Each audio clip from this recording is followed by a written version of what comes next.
To the States now, where the campaign for Kamala is just becoming so miserable. Can you imagine being one of her staffers right now? Here's former campaign manager for Obama back in the day, speaking to mainstream media, explaining what these guys are up against, the names they're being called, and how team spirit is at an all-time low on Team Kamala. So there's really difficult decisions being made in Wilmington right now about what you do with her time, what you do with the surrogate's time. You know, there's competing things. The press team wants her on these TV interviews. The fundraising team wants her to do one more big event in X city.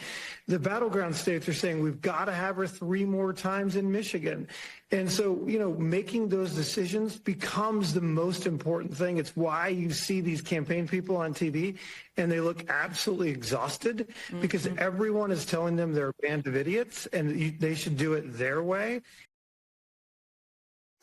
She's also notoriously hard to work for. When she took the VP office back in 2021, since then, the people that she hired, 92% of them have left. It's an unprecedentedly high turnover rate in the VP's office, Joe. This is just embarrassing. And now we're hearing about how beleaguered they are. There's always been claims of bullying and how it's such a toxic workplace as these staffers have been leaving her office. Disgruntled employees all round. And now these guys, given how she's performing in the polls so close to the election, you can imagine how they're feeling. It was just extraordinary. Well, the most amazing thing about that clip is you had Jen Psaki, who is the former White House spokesperson for Biden, looking like the worst possible smell had just descended in the air. This guy's talking about her beloved Dems in such a disparaging way. That's right. And I think she probably would have had some knowledge of dealing with Kamala firsthand. I imagine it's a lot like the sitcom Veep, which is pretty much a documentary for anyone who's worked in politics. The best, from having sort of reported on New South Wales politics in the sort of dying days of the last long-term Labor government there, the biggest indicator of crisis is staff turnover, bar none. The biggest indicator of someone who is a rampant narcissist with no capacity to actually do the job is staff turnover, daylight and second. What they say walking out the door can be very enlightening. And that 92%, quite a few of them walking out the door said she doesn't want to be advised and she won't read briefing documents. We can tell. That explains a whole lot of speeches and a whole lot of interviews. She hasn't read any briefing documents and she hasn't listened to any advice.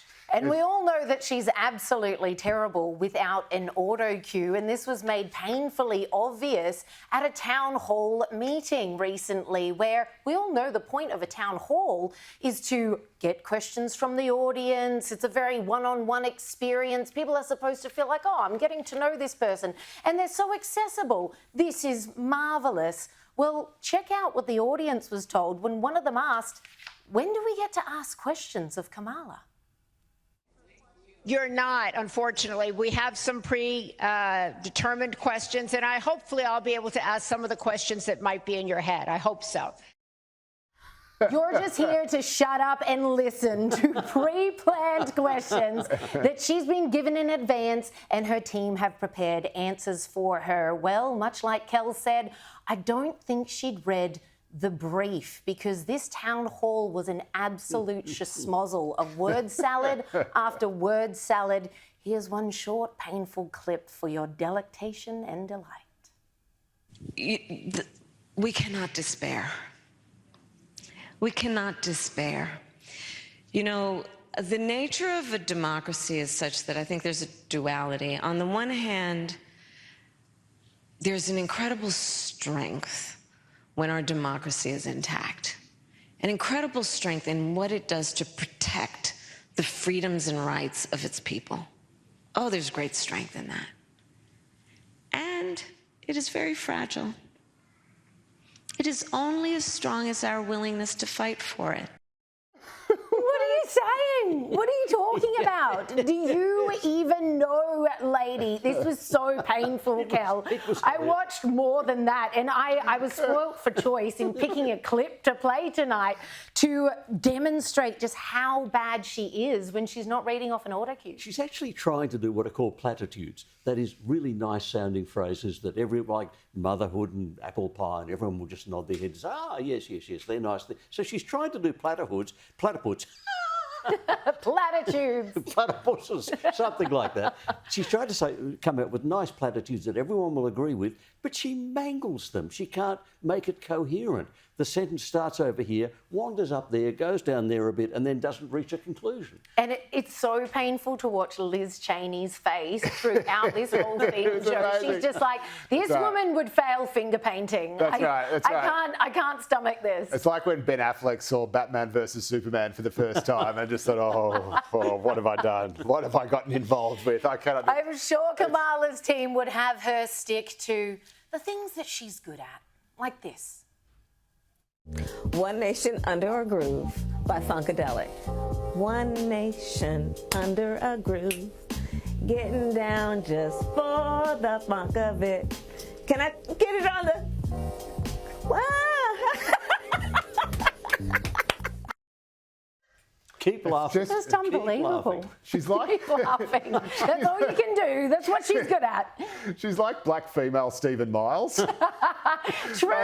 She does all these ridiculous stuff. Giggles, laughs at herself in the hope that then everyone else will laugh and find just it. Get the vibe. We're having fun, aren't we? We're really just... It's just so terrible. And the Dems have just got to fix this or they will never win another election ever again. Like the idea that you could have this person running for president in the middle of a cost of living crisis in the US where you've got Rust Belt, Steel Belt, blue collar workers who have turned from Barack Obama to Donald Trump. And now there's been this sort of bloodless palace coup to put her in as the candidate who is going to save America, quote unquote, from Donald Trump Mark II. And it's this or it's the word salads. You see, it's democracy and we have to fight for those. But your point, Joe, is really good. I think it's damaging the Democrat brand. It must be. Firstly, the Democrats lied and claimed that there was a perfectly mentally capable person in the White House when they knew perfectly well they had a demented old man in the White House who couldn't do the job and couldn't really understand the English language much anymore. So they lied about that for 3 years.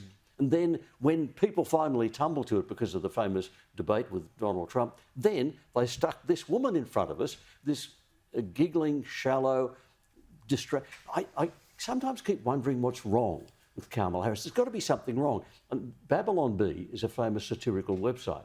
And their answer to what's wrong with her goes like this.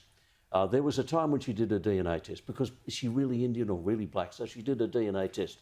And it came back mostly vodka. and her staff were really surprised because they expected some gin in there.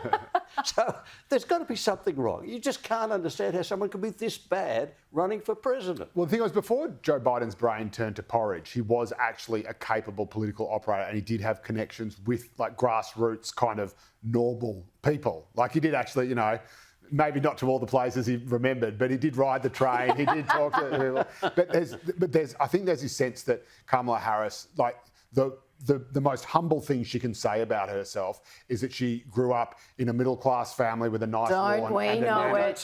Like if